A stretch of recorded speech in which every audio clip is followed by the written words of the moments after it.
ഉടമ്പടി പ്രകാരമാണ് വിശ്വസ്തത പാലിച്ചുകൊണ്ട് ഇതാ കർത്താവിൻ്റെ ദാസി എന്ന് ലൂക്ക 1:38 പറഞ്ഞതിന് വാക്ക് പാലിച്ചുകൊണ്ട് ആ ഉടമ്പടി അപ്പനോട് പറഞ്ഞ ഉടമ്പടി പാലിച്ചുകൊണ്ടാണ് അമ്മ യോഹന്നാൻ്റെ സുവിശേഷം 19:25 കുരിശിൻ്റെ ചുവട്ടിൽ നിൽക്കണത്, ആ ജോലി പൂർത്തിയാക്കിക്കൊണ്ട്.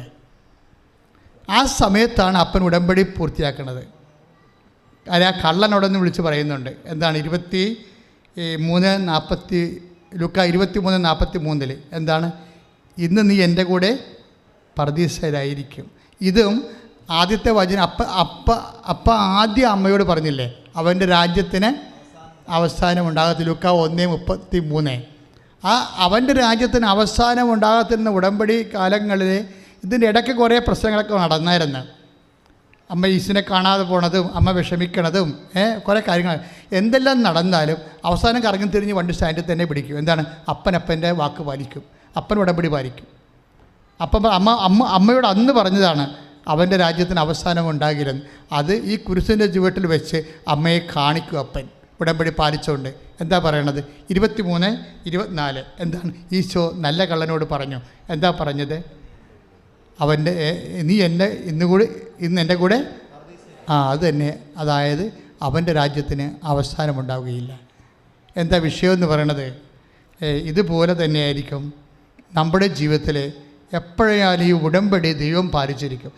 അത് നമ്മൾ അവിശ്വസ്തരായാലും ദൈവം ഉടമ്പടി പാലിക്കും. പക്ഷെ നമുക്ക് അനുഭവിക്കാൻ യോഗ്യതയെന്ന് ഞാൻ പറഞ്ഞില്ലേ, അവർ വീടുകൾ പണിയും, അതിൽ താമസിക്കും, അവരുടെ മുന്തിരിത്തോട്ടങ്ങൾ വെച്ച് പിടിപ്പിക്കും, അതിൻ്റെ ഫലം അനുഭവിക്കാൻ യോഗ്യത എന്ന് പറയണത് ഐസയാ 65:21. അവർ വീടുകൾ പണിയും, പക്ഷേ നാട്ടുകാർ കയറി താമസിക്കരുത്, നമുക്കത് വിൽക്കേണ്ടി വരരുത്. മനസ്സിലായില്ലേ? അവർ നാല് കട പോയി അവസാനം അതിൻ്റെ അവിടെ താമസിക്കാൻ ആരും ഇല്ലാതെ എത്ര വീടുകളാണ് ശവക്കൊട്ടം പോലെ കിടക്കുന്നത്. ഇത് അനുഗ്രഹം കിട്ടണ കൊണ്ടായില്ല. അച്ഛൻ എവിടെയാണ് തുടങ്ങിയതെന്നോ നിങ്ങൾ ചിന്തിക്കണം. തുടങ്ങിയ ഭാഗത്തേക്ക് പരിശുദ്ധാത്മാവ് കൊണ്ടൊന്ന് അവസാനിപ്പിക്കണത്. എന്താ പറയണത്?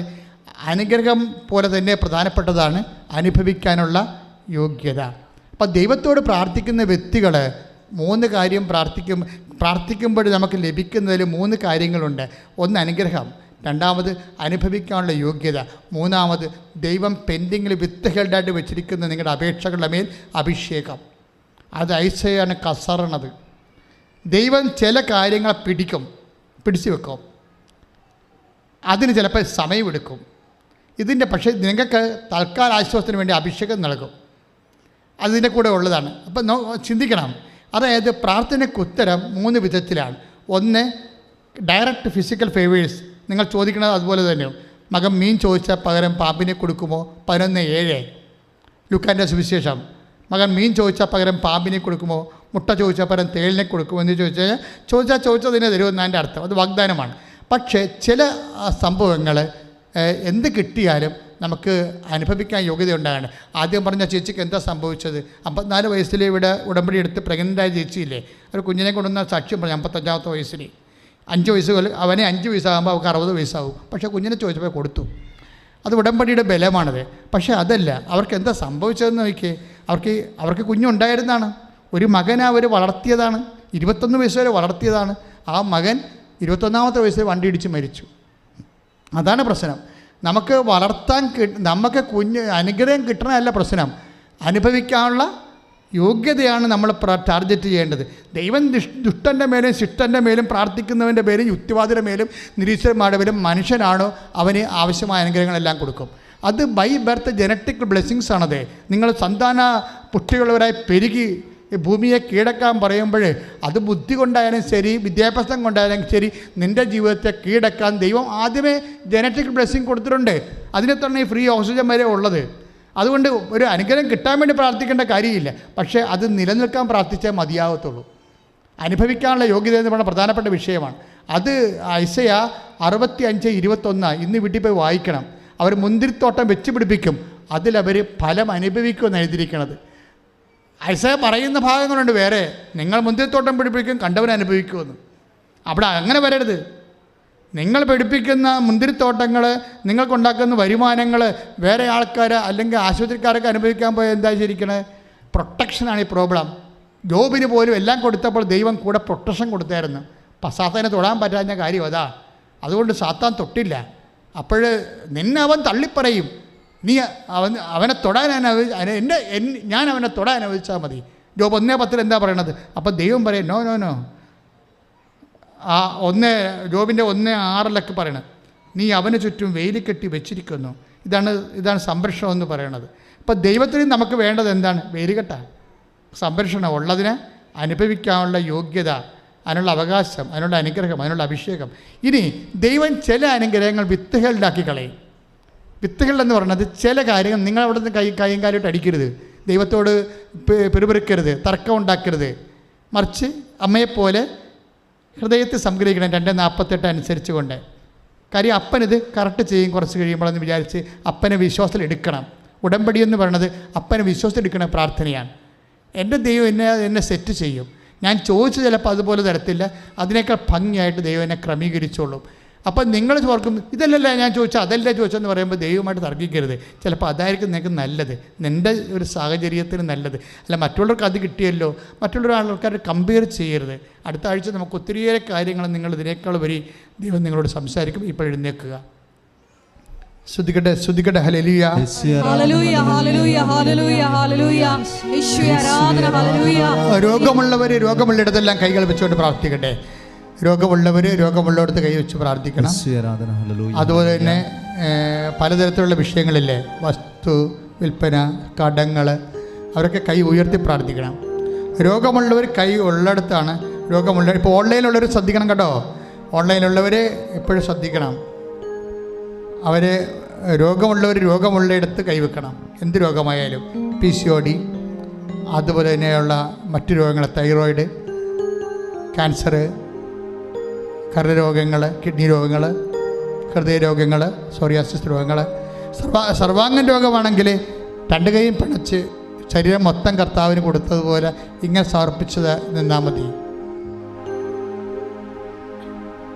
കർത്താവേ, ഞങ്ങൾ മുഴുവനായി ഞങ്ങളെ അങ്ങേക്ക് നൽകുന്നു.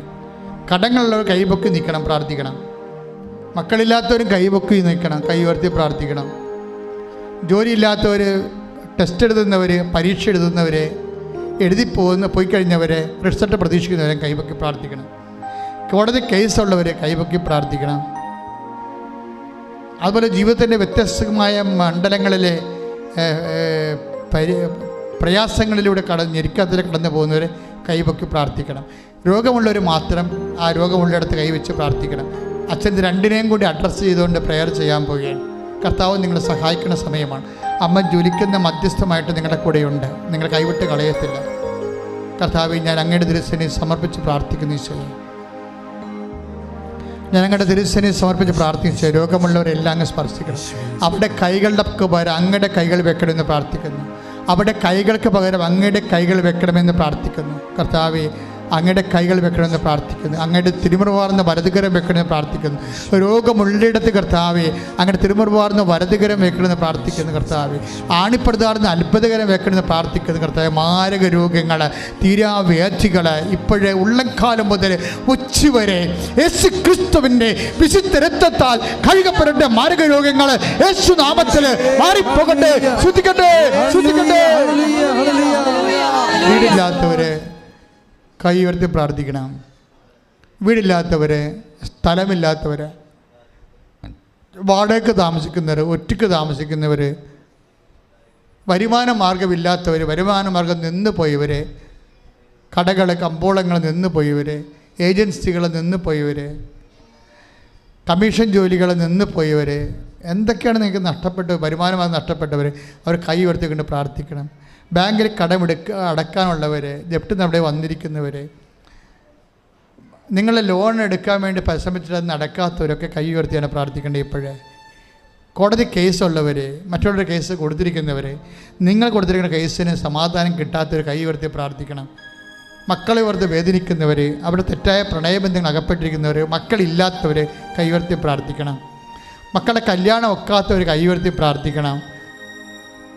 അതുപോലെ തന്നെ സ്ഥലമില്ലാത്തവർ, വഴിയില്ലാത്തവർ, വെളിച്ചം കിട്ടാത്തവർ, പല തർക്കങ്ങളിലും എല്ലാം തർക്കപ്പുരയിടങ്ങളിൽ താമസിക്കുന്നവർ, എപ്പോഴും അതിനുള്ള വേലി പോലും കെട്ടാൻ പറ്റാത്തവർ, ഭാഗ ഉടമ്പടി നടക്കാത്തവർ, വീട് മാറി താമസിക്കാൻ പറ്റാത്തവർ, വീട് വെക്കാൻ പറ്റാതെ ഉറഞ്ഞു കിടക്കുന്നവർ, ഇവിടുന്ന് ഒന്നും കിട്ടാൻ നിർവാഹമില്ലാത്തവർ കൈ ഉയർത്തിക്കൊണ്ട് പ്രാർത്ഥിക്കണം. മക്കളെ ഓർത്ത് വിഷമിക്കുന്നവർ, മക്കളുടെ വിദ്യാഭ്യാസം, മക്കളുടെ ജോലി, വിദേശ ജോലിക്ക് വേണ്ടി ശ്രമിക്കുന്നവർ, വിസാര ഇൻ്റർവ്യൂവിന് വേണ്ടി വിളിക്കപ്പെട്ടിരിക്കുന്നവർ, പ്രൊഫഷണൽ എക്സാമിന് വേണ്ടി ശ്രമിക്കുന്നവർ, മത്സര പരീക്ഷകൾ, യോഗ്യതാ പരീക്ഷകൾ, എല്ലാവരും കൈയുയർത്തി പ്രാർത്ഥിക്കട്ടെ.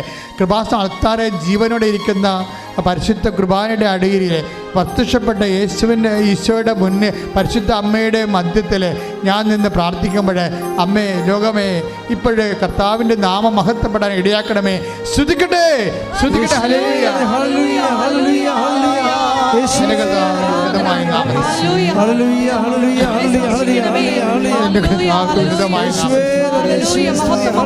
എല്ലാ ജീവിത ദുരിതങ്ങളും തടസ്സങ്ങളാണ്, എല്ലാ ജീവിത ദുരിതങ്ങളും തടസ്സങ്ങളാണ് യേശുവിന്റെ നാമത്തിൽ മാറ്റി. ശ്രുതികട്ടെ, ശ്രുതികട്ടെ, വിശുദ്ധ രക്തം അവസ്മാര രോഗികള്, രോഗികള്, ജീവിത ദുരിതങ്ങള്, ദേശത്തിന് വേണ്ടി ജോലിക്ക് വേണ്ടി പോകാൻ ശ്രമിക്കുന്നവര്, ജോലി നഷ്ടപ്പെട്ടവര്, പ്രൊമോഷൻ തടയപ്പെട്ടവര്, എല്ലാവരെയും സംബന്ധിച്ച് പ്രാർത്ഥിക്കുന്നു. വിവാഹമോചനത്തിന് വേണ്ടി വേദനത്തിന് അവസ്ഥയിൽ വേദനിക്കുന്നവരെ എല്ലാവരെയും കർത്താവേ ഈ പരിശുദ്ധ അമ്മയുടെ മധ്യസ്ഥത്തിൽ ഈശോയ്ക്ക് സമർപ്പിക്കുന്നു. സമാപന ആശീർവാദത്തിന് സമയമാണ്. ഒരു നിമിഷം മൗനമായിട്ട് മക്കൾ ആരാധനയ്ക്ക് വന്ന കാര്യങ്ങൾ, ഉടമ്പടി ചെയ്യാൻ പോകുന്ന കാര്യങ്ങൾ, ചെയ്ത കാര്യങ്ങളൊക്കെ മൗനമായിട്ട് ആരാധനയ്ക്ക് മൗനമായി സമർപ്പിക്കുക. അതിൻ്റെ മേലാണ് ആശീർവാദം കിട്ടാൻ പോണത്.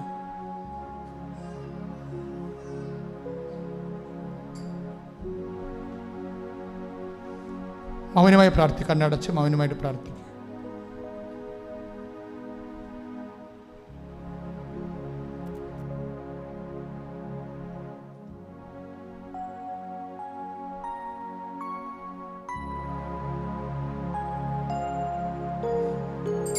ശിരസ്സ് നമിച്ച് ഈശോയുടെ ആശീർവാദം സ്വീകരിക്കാം.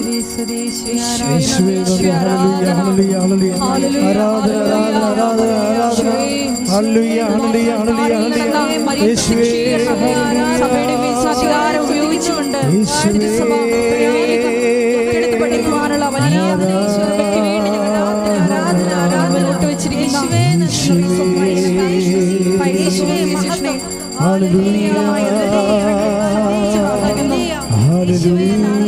എല്ലാ മക്കളുടെയും യോഗങ്ങളെ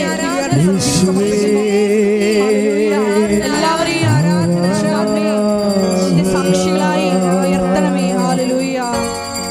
പരിശുദ്ധ പരമാ ദിവ്യകാരുണ്യമേ, ഇന്നുമെന്നും അങ്ങേക്കാരാധന.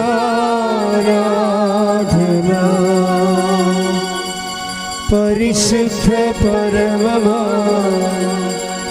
ദിവ്യകാരുണ്യമേ, ഇന്നുമെന്നും അങ്ങേക്കാരാധന.